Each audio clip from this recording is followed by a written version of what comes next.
وما لنا ألا نتوكل على الله وقد هدانا سبلنا ولنصبرن على ما آذيتمونا وعلى الله فليتوكل المتوكلون.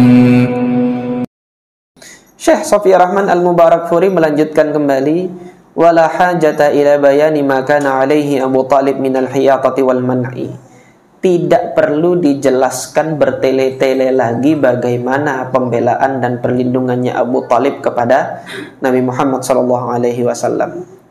Faqad kana al-hisnul ladzi tahtami bihi ad-da'watu al-islamiyyatu min hajamatil kubara'i was-sufaha. Beliau itu faqad kana al-hisna, beliau itu sudah layaknya seperti benteng yang mana dakwah Islam itu berlindung menjadi kokoh, terlindungi dari serangan-serangan para petinggi-petinggi dan orang-orang safihnya Quraisy. Walakinnahu baqiya ala millatil asyayikh, akan tetapi beliau lebih memilih untuk wafat dalam agama nenek moyangnya, min ajdadihi, dari kakek-kakek moyang mereka. Falam yuflih kullal falah, dan beliau pun tidak beruntung sama sekali. Fafis sahih, di dalam Sahih Al-Bukhari anil Abbas ibni Abdul Muttalib, disampaikan dalam hadis yang diriwayatkan oleh Al-Imam Al-Bukhari di dalam sahihnya, bahwasanya paman Nabi Abbas ibn Abdul Muttalib mengatakan kepada Nabi sallallahu alaihi wasallam, "Ma agnaita an ammik?" Apa yang engkau perbuat untuk pamanmu yang satu ini? Fa innahu kana yahutuka wa yaghdabu laka. Beliau ini semasa hidupnya sudah marah membela itu untuk engkau. Masa ketika wafat dalam keadaan tidak memeluk Islam ini beliau nggak ada dapat apa-apa dari engkau gitu. Engkau tidak bisa berbuat apa-apa untuk pamanmu ini yang satu ini gitu. Jadi pertanyaannya kurang lebih seperti itu maknanya. Maka Nabi mengatakan, qala huwa fi dahdahin min nar. Beliau berada di genangan api. Jadi api yang membakar Abu Talib di neraka itu hanya sampai pada kaki. Nah, kaki kita kalau nginjak genangan gimana? Kita kan nginjak genangan air. Nah beliau itu nginjak genangan api. Jadi yang bagian atasnya nggak dibakar. Yang kebakar itu di bawahnya, yang diinjak. Fi dhahtahin min nar. Walaula ana, kalau bukan karena diriku, kata Nabi, lakana fid darakil asfal minan nar. Tentunya beliau itu sudah berada di neraka yang paling bawah. Derajat tingkatan neraka yang paling bawah. Ini adalah bentuk syafaatnya Rasulullah sallallahu alaihi wasallam khusus untuk pamannya. Khusus untuk Abu Talib. Ini syafaat yang khusus. Syafaat Nabi Muhammad untuk meringankan siksa yang ada di neraka. Nabi Muhammad nggak bisa mengeluarkan pamannya dari neraka ini. Beliau hanya bisa meringankan siksa yang Allah Subhanahu wa taala. Jadi minta kepada Allah untuk bisa diringankan. Ini syafaat Nabi khusus untuk pamanda beliau Abu Talib. Wa an Abi Sa'id Al-Khudri, diriwayatkan dari Abu Sa'id Al-Khudri annahu sami'a an-nabiy sallallahu alaihi wasallam wa dzakara indahu ammahu. Abu Sa'id Al-Khudri pada saat itu mendengar Rasulullah sallallahu alaihi wasallam yang saat itu ditanyakan tentang pamannya. Faqal, maka Nabi mengatakan, abala'allahu tanfa'uhu syafa'ati yaumal qiyamah. Mudah-mudahan beliau itu mendapat manfaat dari syafaatku di hari kiamat. Fayuj'al fi dahdahin min nari tablughu ka'baihi. Beliau diletakkan di genangan api, yang mana genangan api itu sampai ke dua mata kakinya. Sampai situ aja dibakarnya. Ini juga di dalam Sahih Al-Bukhari. Nah, ini yang berkenaan dengan wafatnya Abu Thalib dan kabar bagaimana Abu Thalib setelah wafatnya. Sudah disampaikan oleh Nabi SAW bahwasanya beliau itu di neraka, tetapi siksaan yang beliau dapatkan adalah ditempatkan di genangan api. Adapun Ibunda Khadijah radhiyallahu anha, apa yang terjadi? Wa ba'da wafati Abi Thalib bin nahwi syahraini aw thalathah.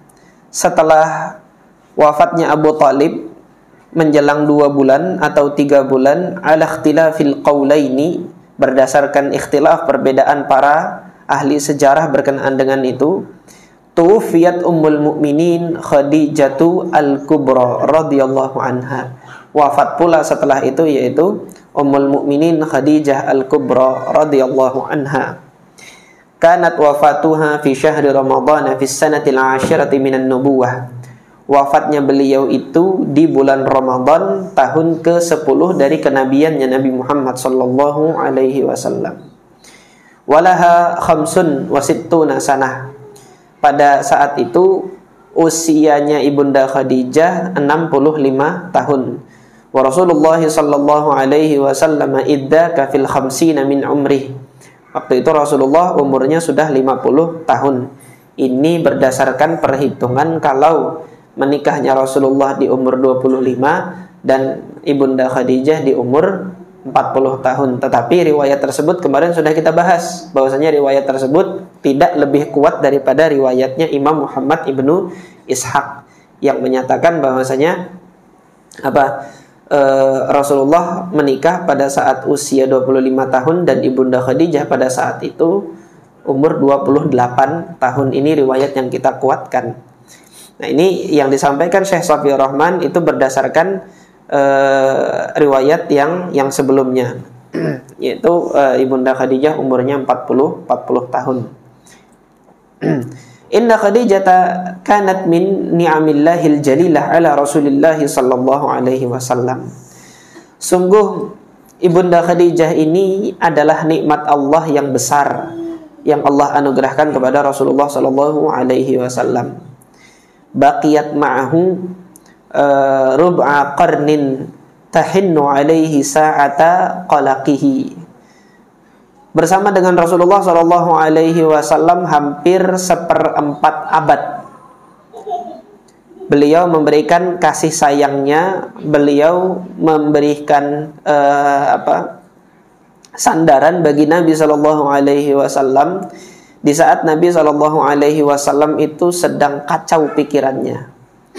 Di saat Nabi sallallahu alaihi wasallam gelisah, ada Khadijah di sampingnya yang menenangkan Rasulullah sallallahu alaihi wasallam.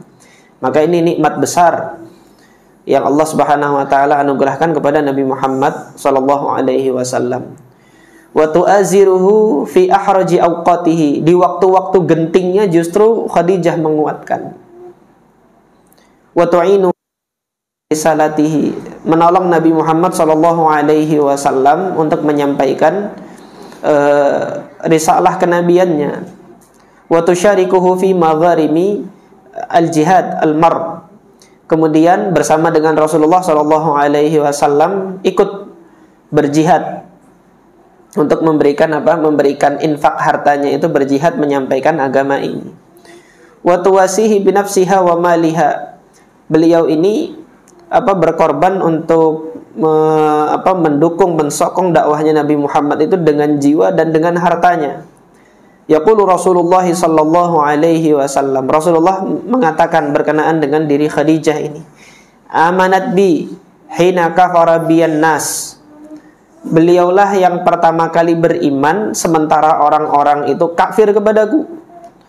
Wa saddaqatni hina kadzabaniyan nas. Beliaulah yang pertama kali membenarkan seruanku sementara orang-orang lain mendustakanku.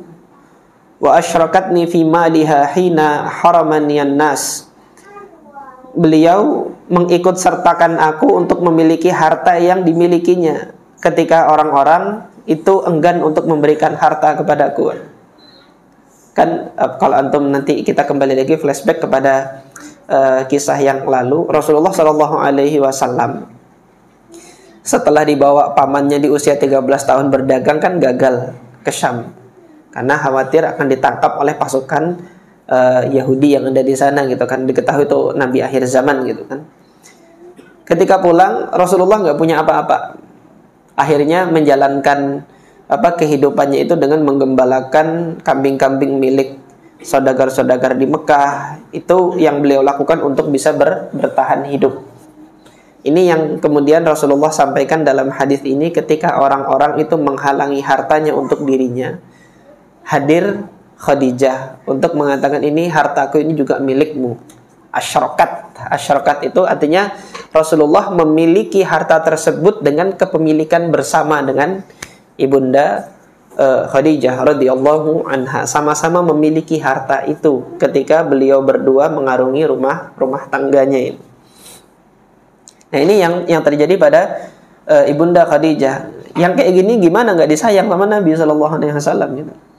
Warazaqani Allahu waladaha, Allah memberikan rizki kepadaku berupa anak-anak. Artinya anak-anak yang Allah anugerahkan kepadaku itu asalnya dari dia. Wa harrama walada ghairiha, dan Allah Subhanahu wa taala menghalangi istri-istri selain istri-istriku yang selain Khadijah untuk memiliki anak dariku. Ini diantara keutamaan yang Nabi Shallallahu Alaihi Wasallam sebutkan mengenai diri Khadijah radhiyallahu anha. Terakhir riwayat yang dibawakan oleh Syekh Safiyur Rahman berkenaan dengan Khadijah di sini wafis sahih, di dalam Sahih Al Bukhari dari Abu Hurairah radhiyallahu an, beliau mengatakan ata Jibrilu an-nabiy sallallahu alaihi wasallam. Jibril datang kepada Nabi sallallahu alaihi wasallam. Faqala ya Rasulullah, wahai Rasulullah, hadhihi Khadijah, ini Khadijah. Qad atat, dia datang nih. Rasulullah dalam rumah tapi Jibril ngasih tahu nih Khadijah datang nih. Ma'aha ina'un fihi idamun aw ta'amun aw syarabun. Dia datang membawa suatu wadah, ada makanan atau minuman itu di dalamnya. Fa idza hiya atatka faqra 'alaiha salam min rabbiha. Kalau dia datang nanti tolong sampaikan ada salam dari Tuhannya, ada salam dari Allah Azza wa Jalla. Wa basyirha bi baitin fil jannah. Kasih kabar gembira kepadanya, dia udah punya rumah di surga. Min qasabin, terbuat dari qasab. Qasab itu kayu yang ada ruas-ruasnya. Kayu apa tuh? Bambu. Kalau kita lihat sekarang bambu, tapi nanti bambu di surga gimana Allah Ta'ala a'lam. Tapi dikabarkan rumahnya itu terbuat dari bambu, dan bambu yang surga itu bambu yang indah. La sakhaba fihi, bambu yang tidak berisik, nggak ada suara-suara berisik gemericik. Wala nasabin, dan tidak membuat penghuninya itu lelah. Ini antum kan mau istirahat, tapi kalau bunyi berisik, lelahnya tambah lelah lagi gitu kan. Mau istirahat, kemudian tetangga nyalakan musik keras-keras gitu kan, tambah nggak bisa istirahat. Nah ini rumah ini yang Allah Subhanahu wa ta'ala jadikan bagi Ibunda Khadijah radhiyallahu anha, tidak ada suara-suara berisik yang membuat penghuninya itu tenang ketika berada di dalam rumah itu. Ini diantara keutamaan yang Allah Subhanahu wa ta'ala anugerahkan bagi Ibunda Khadijah radhiyallahu anha. Dan sudah masuk waktu Isya, kita cukupkan sampai di sini. Pada pertemuan yang akan datang ini kita akan membaca ujian-ujian bagi Nabi Muhammad SAW di tahun kesedihan, selain kematian dua orang yang paling beliau cintai ini, dan kemudian peristiwa yang terjadi setelahnya, apa saja musibah yang beliau dapati lagi setelah meninggalnya Abu Talib dan Ibunda Khadijah radhiyallahu anha ini. Insyaallah pada pertemuan yang akan datang kita lanjutkan. Aqulu qouli hadza wa astaghfirullah li wa lakum. Subhanakallahumma rabbana wa bihamdika asyhadu an la ilaha illa anta astaghfiruka wa atubu ilaik. Assalamualaikum warahmatullahi wabarakatuh.